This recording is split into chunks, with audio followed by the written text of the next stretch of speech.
Bismillahirrahmanirrahim. Assalamualaikum warahmatullahi wabarakatuh. Ketemu lagi bersama komunitas Jak Islam untuk Bangsa dalam segmen baru kita yaitu Hasanah. Hasanah ini jadi upaya kita untuk mengenalkan karya-karya ulama Nusantara kepada teman-teman, kepada yang sudah menonton video ini. Semoga karya mereka bisa dibaca oleh generasi-generasi saat ini gitu. Nah, salah satu yang mau kita bahas atau kita baca secara singkat saat ini adalah kitab karya ulama Nusantara yaitu Kiai Haji Hasyim Asy'ari atau yang dikenal sebagai Hadratus Syekh ya. Beliau adalah pendiri Nahdlatul Ulama, kemudian menjadi juga majelis syuronya Masyumi ya waktu itu. Kemudian kalau kita lihat mungkin banyak orang sudah mengenal Kiai Haji Hasyim Asy'ari ya, bahkan dibuat universitasnya gitu ya. Tapi bagaimana dengan karya beliau? Nah, karya beliau ini sebetulnya sangat banyak. Dan salah satu yang kita mau bahas hari ini adalah kitab berjudul Al-Mawaiz. Al-Mawaiz ini sebenarnya kitab yang sangat ringkas, hanya 4 halaman kurang lebih, tapi menurut kami menjadi kitab yang sangat penting gitu. Dengan segala keterbatasan kita coba bahas bagaimana pentingnya kitab ini, terutama dalam konteks saat ini ketika banyak kelompok-kelompok dalam Islam gitu ya, yang kemudian saling berseteru terutama di media sosial, saling mengklaim yang paling benar dan merendahkan yang lain, sehingga sampai dalam tahap yang menyeramkan gitu ya, mungkin mengkafirkan atau menganggap tidak ada atau menganggap harus dihabisi dan segala macam.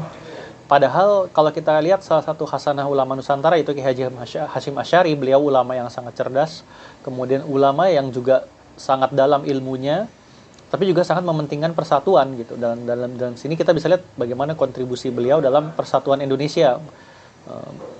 Mungkin sekedar singkat saja bahwa kitab Al-Mawaiz ini kita dapatkan atau kita bisa baca di buku ini, Mahakarya Hadratus Syekh Kiai Haji Hasyim Asy'ari yang diterbitkan oleh Pustaka Tebu Ireng gitu. Nah, ini teman-teman bisa dapatkan buku ini di Pustaka Tebu Ireng yang berisi sebenarnya ada beberapa kitab Kiai Haji Hasyim Asy'ari, mulai Adabul Alim wal Muta'alim, itu kitab tentang menuntut ilmu gitu. Kemudian ada Risalah Ahlus Sunnah wal Jamaah dan termasuk salah satunya Al-Mawaiz gitu. Nah, kalau di sini disebutkan Al-Mawaiz ini terdapat dalam dua kitab, dua judul. Pertama dalam Irsyadus Sari, kemudian juga dalam kitab At-Tibyan gitu. Nah, singkat aja sebetulnya kitab Al-Mawaiz ini kami anggap penting. Kenapa? Ini adalah seruan Kiai Haji Hasyim Asy'ari yang ditujukan langsung kepada masyarakat di Jawa terutama gitu. Dan ini ditujukan kepada orang awam dan ulama. Nah, ini menariknya gitu. Jadi kalau saya bisa bacakan di sini adalah pertama beliau membuka dengan Bismillah, kemudian beliau menyebutkan siapa yang menulis ini adalah dari makhluk yang paling rendah, bahkan sebetulnya tidak ada apa-apanya, yakni Muhammad Hasyim Asy'ari. Semoga Allah mengampuni semua dosanya, dosa kedua orang tuanya, dan semoga semua orang Islam. Nah, di sini menariknya, amin ya rabbal alamin. Di sini menariknya bagaimana beliau itu tidak menonjolkan dirinya gitu. Dia bilang di sini orang yang tidak ada apa-apanya gitu, tidak berlebihan. Di sini sikap tawaduk beliau. Nah, kemudian kita lanjut ke paragraf berikutnya, itu kepada semua saudaraku yang mulia, penduduk tanah Jawa dan sekitarnya, baik para ulama maupun para awam. Nah, disinilah menariknya kitab ini. Menurut saya beliau jelas-jelas membuat kitab ini untuk para ulama dan orang awam. Jadi artinya secara kasar, secara sederhana, siapapun boleh membaca kitab ini gitu. Bahkan tidak perlu pengetahuan mendalam tentang Islam gitu ya. Makanya kami coba mengajukan kitab ini ya, mudah-mudahan bisa dibaca seluruh umat manusia gitu, seluruh orang yang berkepentingan yang ada di Indonesia terutama gitu. Nah, yang menarik dalam kitab ini adalah bagaimana beliau kemudian menggambarkan situasi yang beliau alami pada saat itu. Memang sampai saat ini kami tidak mengetahui kapan kitab ini diterbitkan, tapi dugaan kami kitab ini terbitkan di sekitar tahun 1900-an, karena di situ kemudian muncul apa yang beliau khawatirkan, suasana yang beliau khawatirkan ya, yaitu sesungguhnya telah sampai suatu berita kepadaku di antara kalian semua, telah berkobar api fitnah dan perselisihan sampai saat ini. Jadi kalau kita lihat perselisihan umat Islam di tanah Jawa terutama pada masa itu adalah ketika hadirnya kelompok-kelompok dalam Islam yang kemudian saling bertikai gitu. Jadi kalau kita lihat dalam konteksnya, kita baca dalam sejarah Indonesia modern gitu, ketika hadir kelompok-kelompok seperti kelompok reformis ya, dalam reformis Islam seperti Muhammadiyah, Al-Irsyad, kemudian Persatuan Islam, ini terjadi perselisihan antar umat Islam nih, perselisihan ikhtilaf terutama dalam soal ibadah, dalam soal ritual-ritual gitu. Ada soal kunut, ada soal talqin dan sebagainya, soal ziarah dan sebagainya. Nah, di sini kemudian perselisihan itu sangat tajam, sehingga kalau kita baca buku-buku sejarah pada masa lalu, itu perselisihan ini bukan hanya sekedar soal ibadah, sampai mereka lempar-lemparan batu, soal fisik, kemudian dilarang saling mengawini antar keluarga yang misalnya kelompok A dengan kelompok B gitu. Padahal kita tahu bahwa beliau sendiri dari kelompok Nahdlatul Ulama yang didirikan tahun 1926. Tapi perselisihan ini sudah terjadi bahkan sebelum itu gitu. Nah, kemudian kita lanjut ke paragraf berikutnya. Mereka menjadikan orang mukmin sebagai musuh dan tidak mau berdamai dengan sesama, bahkan mereka merusak tali persaudaraan dengan sesama mukmin. Beliau mengutip satu hadis dari Rasulullah SAW yang mengatakan jangan saling mendengki, jangan memarahi, jangan menghindar, jadilah sebagai sesama saudara gitu. Nah, konflik ini yang beliau sebut mereka saling mendengki, memarahi, saling bersaing dan saling bermusuhan ini, beliau tujukan terutama kepada para ulama gitu. Karena di paragraf selanjutnya beliau bilang, wahai para ulama yang fanatik pada sebagian mazhab atau pendapat, tinggalkanlah kefanatikan kalian dalam semua urusan parsial yang para ulama itu mempunyai dua pendapat tentangnya. Ada yang mengatakan setiap mujtahid itu benar, dan ada yang mengatakan yang benar hanya satu, sedangkan yang salah masih diberi pahala. Gitu. Jadi ini tuh sebabnya dari para ulama menurut Ki Haji Hasyim Asy'ari, ketika ulama ini saling fanatik pada mazhab-mazhab tertentu, mazhab yang mereka anut. Dan mereka padahal dalam situasi itu, kalau dalam Islam itu orang berpendapat satu hal itu mendapatkan pahala gitu loh. Tapi mereka merasa ini yang paling benar gitu. Bisa jadi ada orang yang benar tapi mereka tidak menerima itu. Mereka malah saling mendengki, saling bermusuhan.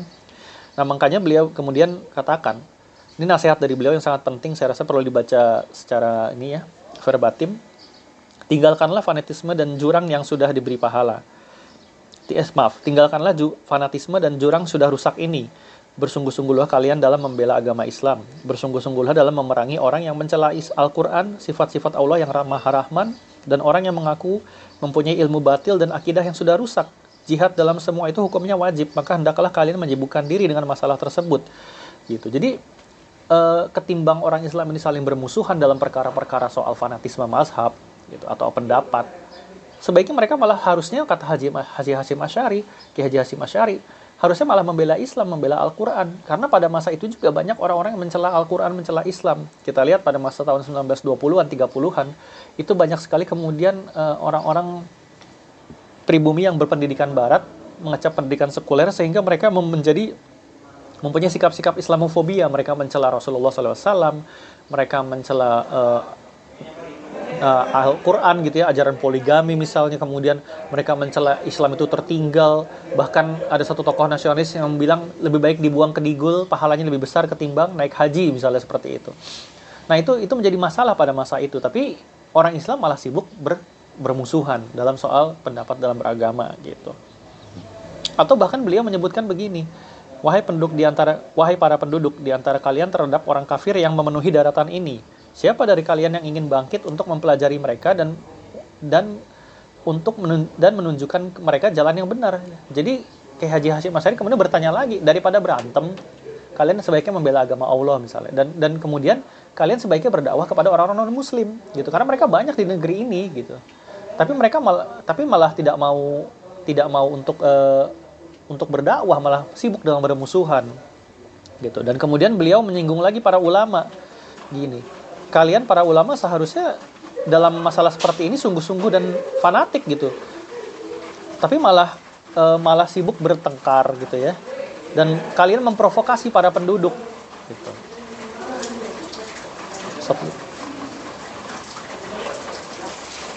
Ya.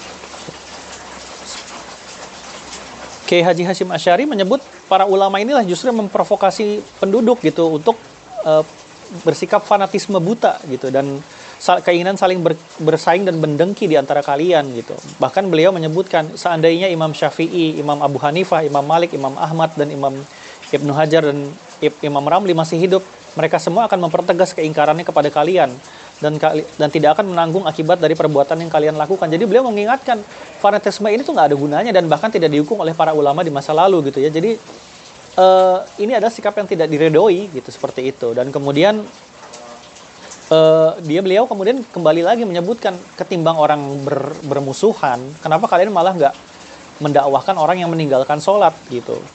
Bahkan disebutkan kalian melihat tetangga kalian meninggalkan sholat tapi kalian diam saja gitu. Lalu apa yang membuat kalian malah meributkan hal-hal yang memang sudah dipahami oleh para ahli fikih? Ini memang berbeda pendapat gitu, ada ikhtilaf gitu. kenapa kalian tidak mengingkari, kata beliau, nih saya bacakan secara verbatim, serta kenapa kalian tidak mengingkari hal-hal yang diharamkan dan sudah disepakati keharamannya oleh para ahli fikih, seperti zina, riba, minuman keras, dan lain sebagainya. Gitu. Kenapa kalian tidak terpengaruh cemburu karena Allah dalam semua hal ini? Jadi ada hal yang ulama fikih memang sepakat, ini berbeda pendapat gitu, ada ikhtilaf di kalangan para ulama. Tapi para ulama ini di masa lalu malah para ulama-ulama di tanah Jawa pada masa itu malah meributkan hal-hal yang sudah disepakati para ulama, misalnya zina, terus kemudian ada riba, ada minuman keras. Kenapa kalian tidak meributkan itu yang dilakukan oleh para masyarakat? Gitu. Dari sini kemudian dampaknya apa sih ketika umat Islam ini saling ribut, saling berselisih paham, saling mencela gitu ya di antara umatnya. Nah, di sini beliau bilang ada dampaknya itu putusnya sanak keluarga, menjadikan orang-orang bodoh menguasai diri kalian dan membicarakan kalian gitu. Jadi orang-orang malah membicarakan para ulama ini saling bertengkar, ya ibaratnya membicarakan dengan hal yang negatif, dengan nada yang negatif. Oh, ini ulama ribut melulu misalnya seperti itu, dan ini kan menjadi rendah martabat para ulama di hadapan masyarakat sebetulnya gitu. Kemudian bagaimana menurut Kiai Haji Hasyim Asy'ari tentang jika ada beda pendapat gitu ya? Kita tidak memungkiri bahwa Kiai Haji Hasyim Asy'ari juga punya pendapat yang tajam, yang tegas terhadap kelompok yang beliau kritik, misalnya para pengikut Ibnu Taimiyah. Nah, misalnya di dalam kitab Risalah Ahlussunnah wal Jamaah, beliau itu mengkritik para pengikutnya Ibnu Taimiyah, Muhammad Abduh, Syekh Rashid Ridho. Nah, disebutkan di sini ada Muhammad Abduh dan Syekh Rashid Ridho. Ini artinya kan para ulama-ulama yang pada masa itu kekinian gitu ya, yang diikuti oleh sebagian kelompok Islam di Indonesia, yaitu misalnya seperti Muhammadiyah gitu ya, atau Persis, atau mungkin Al-Irsyad. Mereka kan mengambil pendapat-pendapat seperti Syekh Rashid Ridho dan Muhammad Abduh gitu. Dan beliau mengkritik ini gitu. Mereka adalah pelaku bid'ah di tanah Jawa. Tapi perlu diingat, Kiai Haji Hasyim Asy'ari melakukan itu dalam konteks keilmuan gitu ya. Beliau berbeda pendapat dalam buku gitu, tapi tidak memprovokasi orang untuk saling mendengki, saling membenci, tidak gitu. Jadi artinya beliau menempatkan kritik ilmiah di satu sisi dan persatuan di sisi lain gitu. Jadi ini adalah dua hal yang berbeda. Maksudnya ini adalah dua hal yang bisa sama-sama berjalan gitu. Kalian boleh mengkritik dengan cara yang benar, tapi juga kalian juga menjunjung persatuan. Nah, beliau di sini bilang, kalau mereka berbeda pendapat gitu, kalian tidak sependapat dengan mereka, saya kutip, janganlah kalian menegur mereka dengan keras, akan tetapi tunjukkanlah mereka dengan halus dan lembut. Bila mereka tidak mau mengikutimu, jangan kalian jadikan mereka sebagai musuh. Nah, di sini pentingnya bagaimana menyikapi perbedaan pendapat di kalangan umat Islam. Kadang-kadang kita merasa saat ini, wah mereka adalah pemecah belah umat gitu. Mereka seakan-akan tidak ada benarnya gitu ya. Padahal di sini beliau bilang kalau mereka nggak mau ikut ya udah, jangan jadikan musuh gitu. Dan kemudian beliau melanjutkan, janganlah kalian menjadikan ketidakmauan mereka untuk mengikutimu sebagai sebab perpecahan, saling berebut dan permusuhan. Di sini jadi ada batasan ketika kita berbeda pendapat gitu ya. Kemudian ya udah selesai gitu, tidak perlu saling membakar, memprovokasi umat, orang apalagi orang awam yang beliau sudah sebutkan di awal, itu hanya menjatuhkan martabat para ulama gitu. Kemudian dalam situasi seperti ini biasanya orang-orang pintar yang mengambil manfaatnya ketimbang para penceramah, mubalik atau nasihat-nasihat mursyid. Beliau bilang begitu. Malah ada orang-orang yang lebih pintar melihat situasi seperti ini gitu. Dan para ulama, para mubalik malah sibuk bertengkar di sini gitu. Kemudian ya akhirnya balik lagi, dampaknya adalah kita akan saling terpuruk dalam keadaan terpecah belah, saling menghina, dendam, kemunafikan, mendengki, dan kesesatan yang berlarut-larut dalam agama kita yang satu, yaitu Islam gitu. Mazhab kita satu, yaitu Syafi'i, daerah kita satu, yaitu Jawa, dan kita semua adalah satu golongan Ahlussunnah wal Jamaah. Demi Allah itu semua adalah bencana yang nyata dan kerugian yang besar bagi kita. Jadi beliau mengingatkan, nggak ada untungnya dalam berpecahan kecuali malah bencana, dan itu bencana yang merugikan sebenarnya balik lagi ke umat Islam sendiri gitu. Betapapun ada perbedaan pendapat, tapi sebaiknya diselesaikan dengan cara yang elegan. Kalau tidak mau diikuti ya jangan saling bermusuhan gitu, karena ada hal yang lebih penting, yaitu tadi beliau sebutkan, ada orang yang mencela Al-Quran, ada orang yang mencela agama Islam, ada dakwah kepada orang non-muslim, kemudian ada juga orang-orang Islam yang meninggalkan sholat, melakukan hal riba, zina, minuman keras, dan sebagainya gitu. Nah kemudian di akhirnya beliau mengingatkan bagaimana perintah Allah, yaitu bertakwalah kalian kepada Allah Subhanahu wa taala, damaikanlah orang-orang yang berselisih di antara kalian, dan saling tolong menolonglah atas kebaikan dan takwa, jangan saling tolong menolong dalam dosa dan keburukan, gitu ya. Segitu saja kitab dari Al-Mawaiz ini yang kami rasa sangat penting ya untuk dibaca pada generasi saat ini, baik yang mungkin mengikuti pendapatnya Kiai Haji Hasyim Asy'ari atau yang mungkin berbeda pendapat dengan beliau dalam generasi saat ini. Beliau mengingatkan kepada semuanya untuk saling berdamai gitu. Terima kasih. Assalamualaikum warahmatullahi wabarakatuh.